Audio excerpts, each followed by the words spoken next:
Let's get to it. Greetings, folks. Anila Horm here with a World of Warships replay.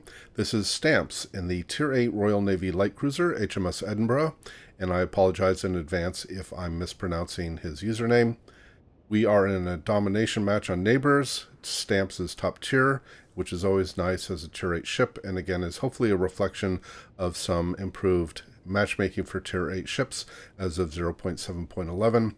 I am also on this team in New York, although this replay is going to be exclusively about Stampz and what he does for our team.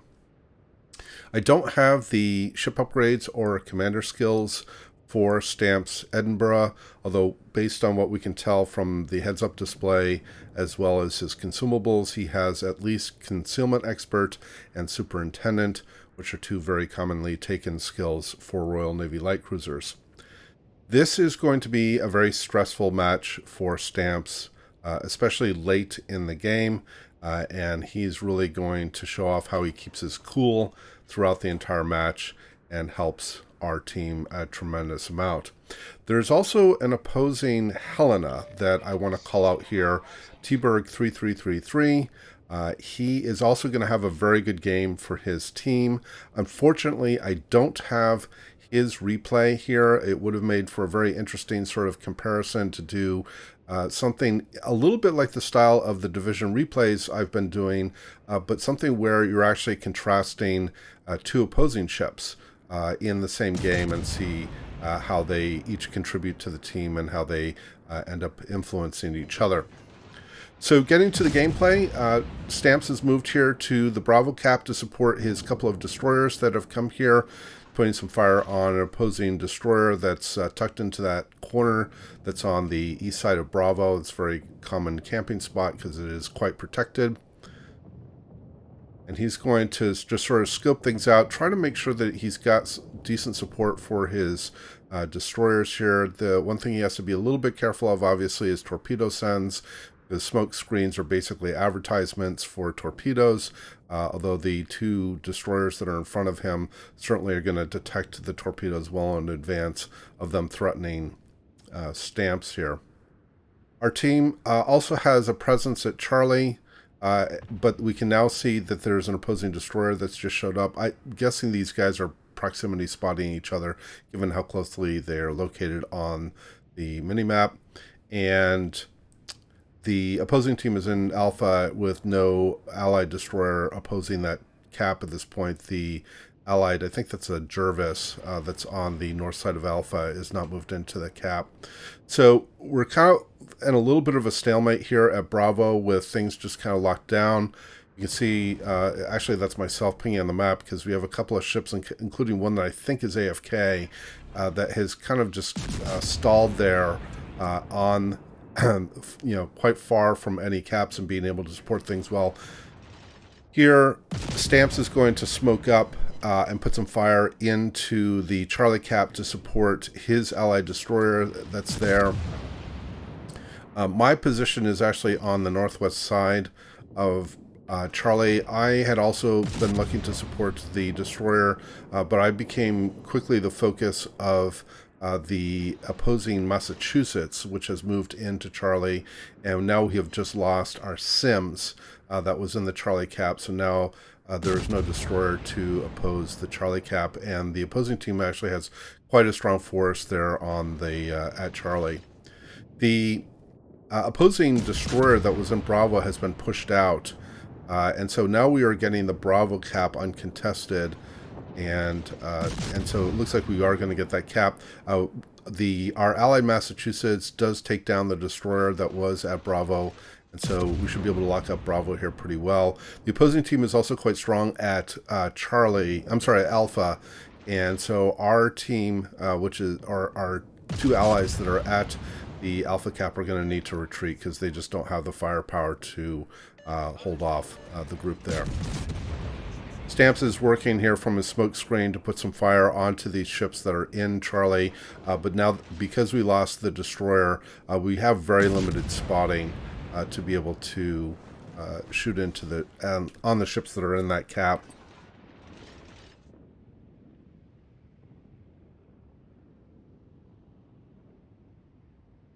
Our ally in Massachusetts, which was at Bravo, is now moving north to Charlie to help bolster that flank.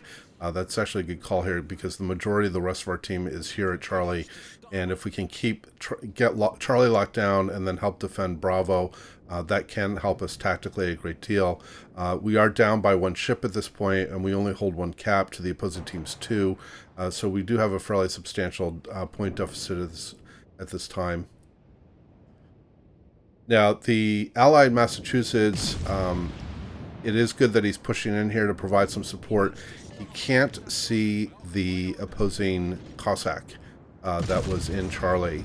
And so he does end up taking 1 torpedo, I believe, and the Cossack is now in that smoke screen that is at Stampz' 2 o'clock position. And here Stampz is looking to get some shots in on the Massachusetts while keeping some cover between him and the battleship and not get chewed up by the secondaries. There's an opposing Kutuzov here that's now putting some crossfire and flanking fire on the allied Massachusetts. Massachusetts elects to shoot on the Kutuzov. Doesn't land any shells, so not sure if that was aiming or RNG or just the less favorable dispersion of the Massachusetts, but the Kutuzov gets away with being broadside to the Massachusetts. Lose our Akizuki, that I believe was at Charlie. In fact, you can see that the opposing Helena, which is T-Berg 3333, that is one of multiple kills that he's going to get in this match. And again, we're going to talk about how he contributed here a little bit later on. We now have moved into some pretty good force into the Charlie Cap and have pushed the opposing team off. We do see the opposing Cossack now here, looking to try to get him down as soon as we can, and that is exactly what Stampz is able to do. So now we've eliminated one of the destroyer threats that's on this flank, and we're now going to be able to lock down Charlie. However, we have lost our position at Bravo, and the opposing team has successfully moved up through Alpha and is now in Bravo and is locking down that cap. And this is where a lot of teams, in my opinion, tend to end up losing on neighbors, is that they concentrate too much on Charlie and they kind of get sort of locked up in this sort of little prison of islands here, and they like having the cover, which is good, but it puts them at some significant risk at being able to control the gameplay in the map, and so that's exactly what is going to be transpiring here. Is basically the opposing team is going to keep things locked up. In fact, I'm in the York at Charlie 4, and I'm going to end up moving south to try to work off some of these trailing opposing ships that are kind of just barely now moving up from Alpha, at least to give us a little bit of pressure relief from the opposing team that has moved into Bravo. We did lose our allied Massachusetts. I think we're about to, in any case. It looked like also, if you happen to notice earlier, our allied Massachusetts looked like he had one of his front guns completely destroyed. And now our allied Gneisenau was able to finish off the Massachusetts, and now, oh yes, now we did lose our mass. So we are down on ships, and in fact there we just lost another one. The opposing York has taken down the allied Gneisenau, and here Stampz is able to get his second kill, finishing off the Nuremberg that was on the north flank. So my position at Charlie 4, I have just finished off the low-health Bliskovica that was right by the island that's on the northeast side of Bravo, so I've helped ensure that we keep Bravo. Now we have retained 2 caps, but we're still down with a 2-ship deficit. I am moving south to intercept the Mahan and the King George, and it is a little bit of a suicide run, but right now we really would have preferred to have my North Carolina lead the way, but he's been sort of trailing behind quite a bit, and we're under some significant pressure now to eliminate some of the opposition.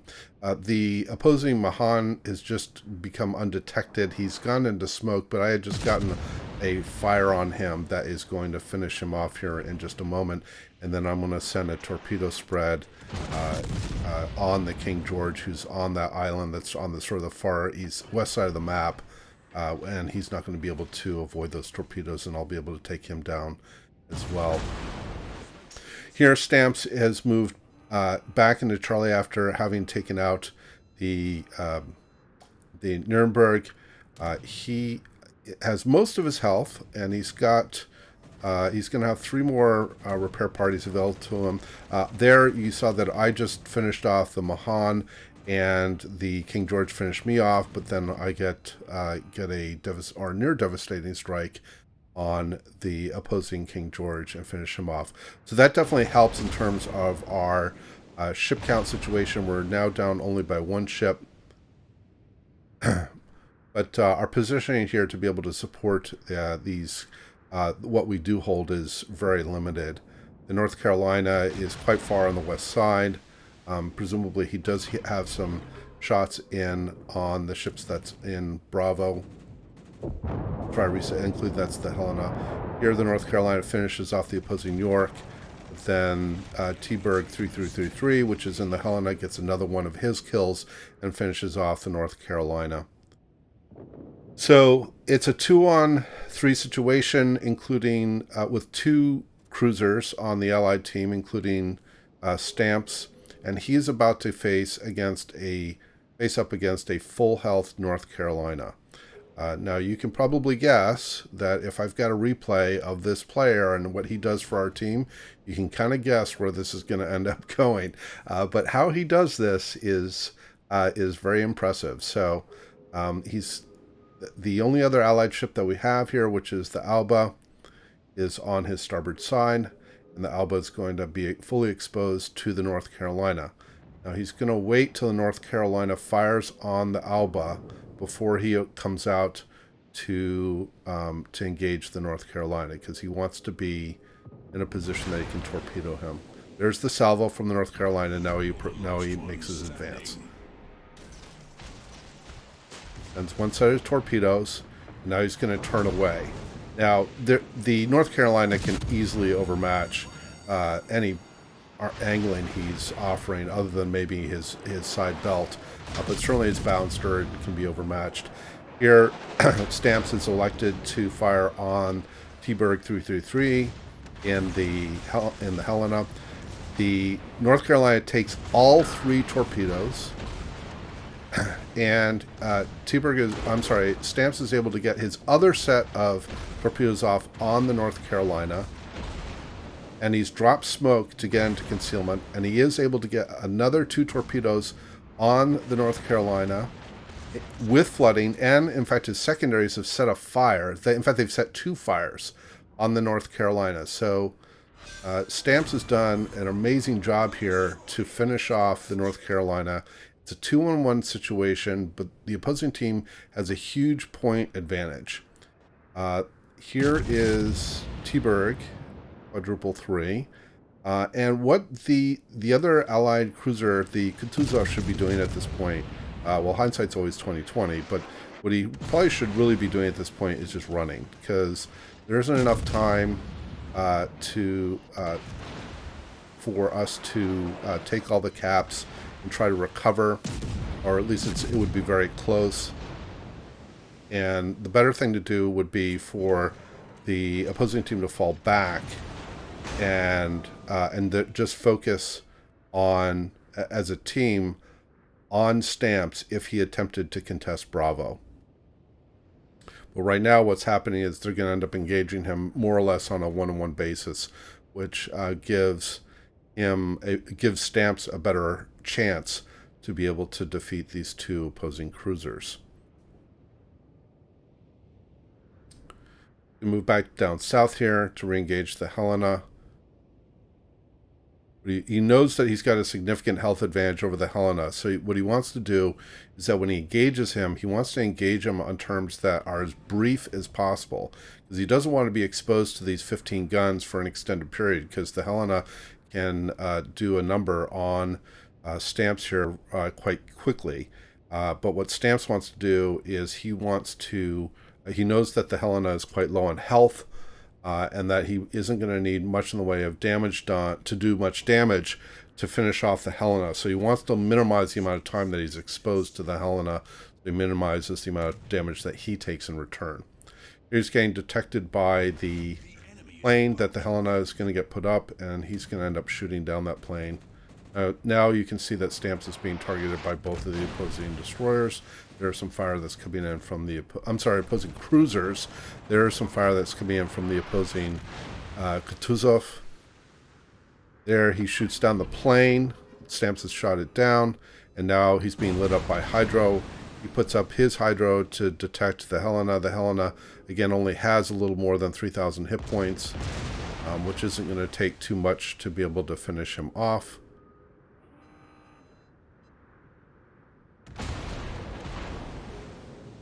Presumably the Kutuzov is able to fire over that island, or clearly he is able to fire over that island that's on the northeast side of Bravo. But here, Stampz gets a Citadel hit on the opposing Helenas. In fact, I should have pointed out here that that Helena T-Berg 3333, he had actually scored a Kraken for his team as well. So he certainly has contributed a great deal for his team. So hats off to him. And now it's a one-on-one situation. Point differential is still, again, huge.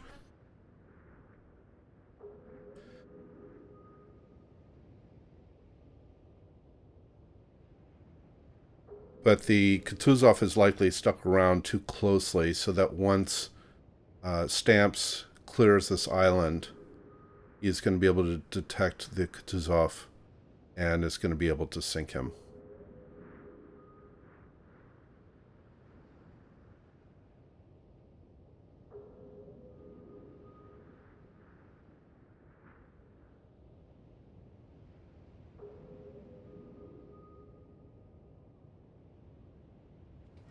Here's the detection. There's the Kutuzov. He's extremely low health. First salvo out, I think he just bounces.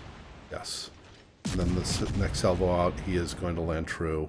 Sink the Kutuzov for his Kraken Unleashed and win the game for the team. So huge shout out and huge thank you to Stampz in the Edinburgh. Did a terrific job. He did mention to me that this was an extremely stressful match, obviously right at the end, but he kept his cool and did a really good job and won it for us.